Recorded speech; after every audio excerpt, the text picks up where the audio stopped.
గీతతో కోట్ల మందికి దారి చూపించిన అతనికన్నా గురువెవరు? రక్షణ కోసం సముద్రం మధ్యలో ద్వారకా నగరాన్ని కట్టిన అతనికన్నా గొప్ప ఆర్కిటెక్ట్ ఎవరు? చూపుతోనే మనసులోని మాట చెప్పే అతనికన్నా గొప్ప సైకాలజిస్ట్ ఎవరు? వేణుగానంతోనే గోవుల్ని గోపికల్ని కట్టిపడేసే అతన్ని మించిన మ్యూజిషియన్ ఎవరు? నిత్యారోగ్యంతో ఉండే సూచనలు చెప్పిన అతనికి మించిన డాక్టర్ ఎవరు?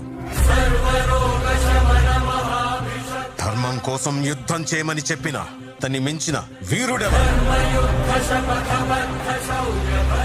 అన్కంట్రోలబుల్ ఆర్పిఎం తో తిరిగే సుదర్శన చక్రాన్ని కంట్రోల్ చేసే అతనికి మించిన కైనెటిక్ ఇంజనీర్ ఎవరు?